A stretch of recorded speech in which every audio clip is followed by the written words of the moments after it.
नमस्कार। मैं इंद्रजीत यादव, सहायक आचार्य हिंदी, राजकीय महाविद्यालय बहरोड, बी पार्ट तृतीय वर्ष की के प्रथम प्रश्न पत्र की आज की कक्षा में आपका स्वागत करता हूं।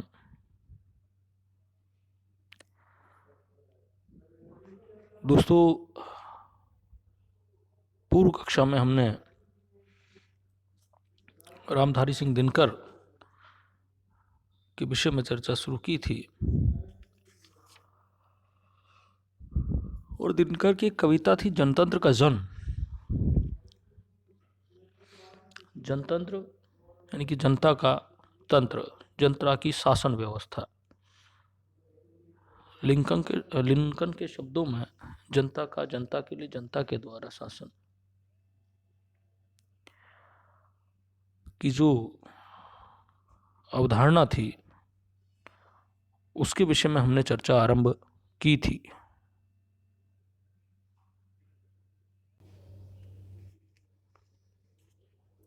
जहां हमने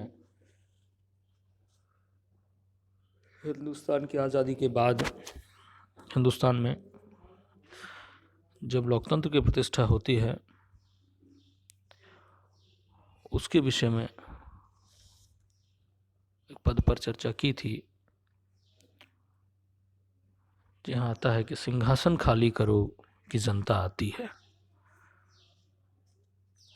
कि हिंदुस्तान में पूर्व में अंग्रेजों का शासन था और अंग्रेजों के शासन की समाप्ति के पश्चात भारतीय लोगों का शासन स्थापित होना था।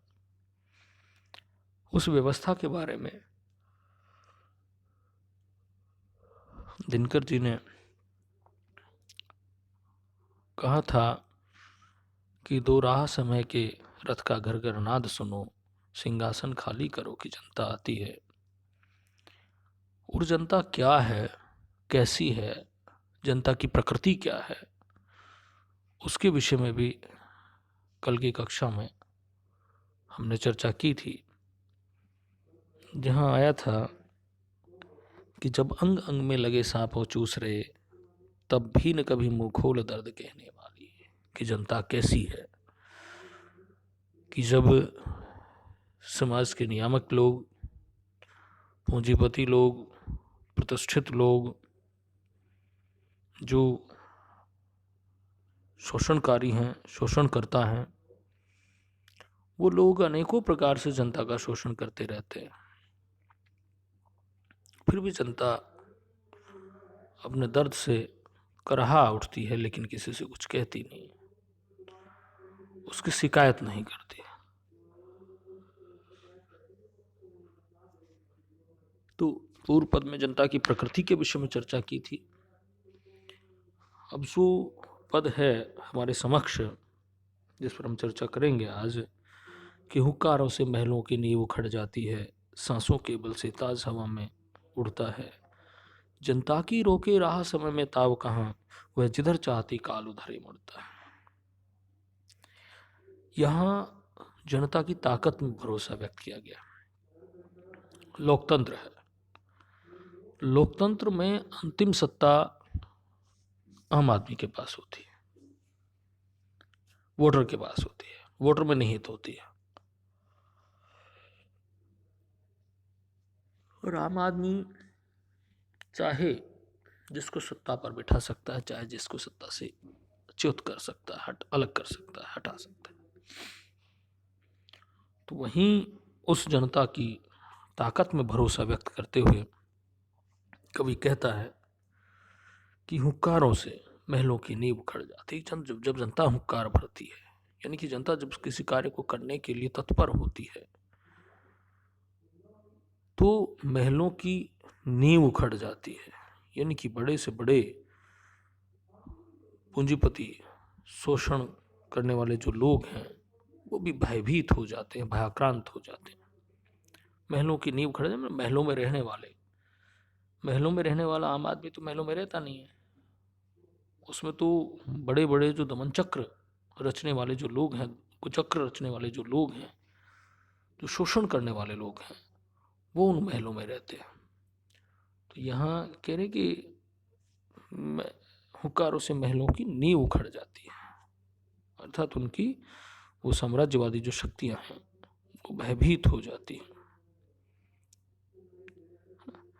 यानी कहने का मतलब है कि कवि जो है आम जन की ताकत में विश्वास व्यक्त कर रहा है कि हुक्कारों से महलों की नींव उखड़ जाती है, कि जनता जब कोई कार्य करने के लिए तत्पर होती है, किसी काम को अपने हाथ में लेती है, तो बड़े बड़े जो लोग हैं, बड़े बड़े जो सत्तासीन लोग हैं, उनके सिंहासन पे हिलने लगते हैं, उनकी नींव उखड़ जाती है, वो भयभीत हो जाते हैं। और विदित भी है, हमें पता भी है कि जनता जिस तरफ रुख करती है उसको सत्ता पर बिठा देती है, जिसे चाहे सत्ता से अलग कर देती है।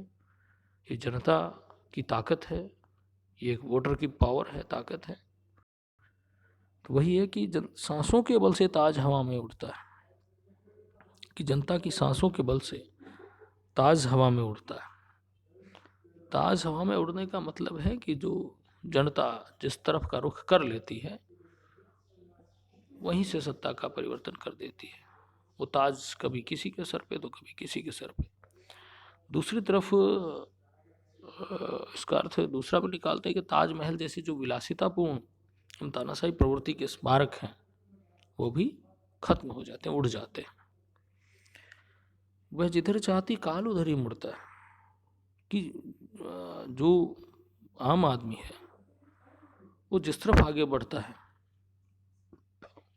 जिस तरफ सत्ता को, शासन को, सिस्टम को आगे बढ़ाता है, उसके लिए रास्ता बनाता है, काल उधर ही मुड़ जाता है, कि समय भी उस ओर ही आगे बढ़ जाता है।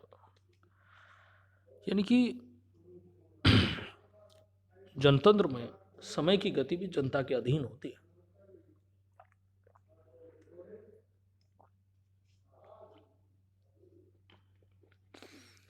आगे का अब्दों शताब्दियों सहस्त्राब्द का अंधकार बीता गवाक्ष अंबर के दहके जाते हैं, ये और कोई नहीं जनता के स्वप्न अजय चीरते तिमिर का वक्ष उमड़ते आते हैं। कि कवि कहता है कि अब्दों, सैकड़ों, शताब्दियों, सैकड़ों हजारों वर्षों तक पराधीनता, सहस्त्राब्द का अंधकार, हजारों वर्षों का जो अंधकार फैला हुआ था वो बीत गया है, बीता। यानी कि कई सौ वर्षों तक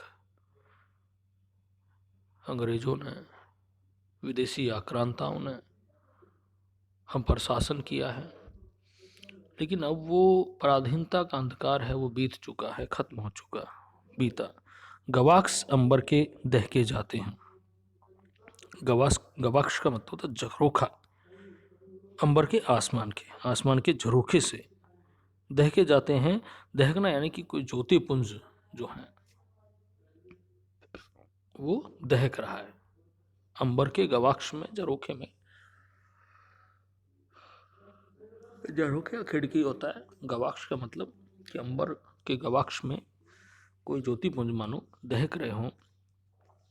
यह और नहीं कोई, ये जो ज्योति पुंज कोई और नहीं है, जो ज्योति जो आलोक दिखाई दे रहा है आसमान से कोई और नहीं है, जनता के स्वप्न अजय चीरते तिमिर का वक्ष उमड़ते आते हैं। ये कुछ और नहीं है, ये जो ज्योतिपुंज है वो एक प्रकार से जनतंत्र का जन्म हो रहा है इस समय, जिसमें साम्राज्यवादी और तानाशाही जो शक्तियाँ थी वो खत्म हो गई हैं।